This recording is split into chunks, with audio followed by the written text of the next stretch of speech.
Good morning, everybody. Mike Vacchi, PrincetonTrader.com, here for NTMarkets.com with your Thursday morning pre-market webcast. Okay, S&P 500, E-mini futures daily chart, and what we've seen this morning is a pop. And you hear me talk about weekly pivots and talk about monthly pivots, and this is why. Big rip at 8:30, up to the monthly pivot, and it dies.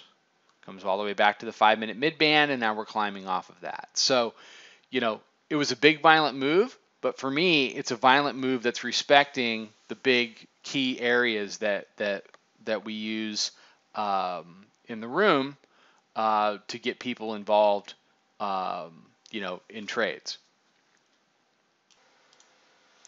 So as I zoom this chart out, you see the monthly pivot. Down here, you're going to have the weekly pivot, the red line. I'm not saying we're going to channel trade between 37 and 69. I mean, that's kind of Christmas morning, isn't it? At least it is for me. But if we can establish some kind of a range trade from 69 to say the 5-minute mid-band, I mean, that's definitely a start. And you've got S1 here at 61, 62 that seems to want to be act as resistance, at least for now. So I'm not doing anything right now. I'm waiting for a lower high. Then we'll get into the regular session and see what the market wants to do. Back on the daily chart,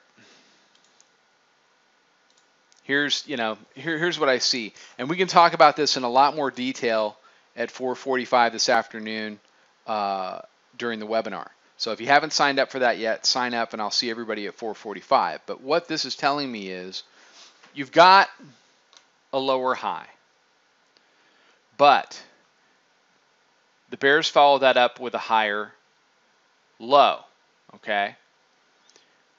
What the bulls want to do now is continue to push. They want to take out this 92.75 high and go get a look at mid-band. It's not out of the question. You've got a big catalyst tomorrow with respect to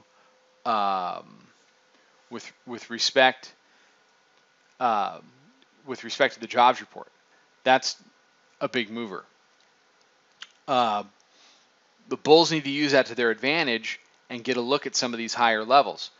What do I think ultimately happens on a test of the mid-band? Well, I think at least at first blush, it's probably going to be a fade. It's going to be a sell. The question becomes, after the bears push back from the mid-band, what happens after that? Do we get another higher low? And in that case, then I think the bulls would have enough fuel to push through.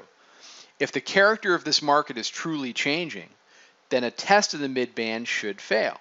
It should stay below. It should stay below the purple line there, the 200-day exponential moving average, and we should continue to trade in more of the 1900, the 1850 to 1950 area where we find ourselves, now. There's going to be, harsh moves to the downside, harsh moves to the upside, but generally, it just seems like it's a market that wants to trade in the mid to low 1900s, at least in this environment. So it's a big day. I'll be very interested to see how it breaks today, and we will have a ton to talk about after the close. All right, everybody have a fantastic day. Follow us on Twitter at Princeton Trader. Check out the website. Come check out the chat room. I will be back tomorrow morning with another webcast, and we got the webinar tonight. Trade 'em well, everybody.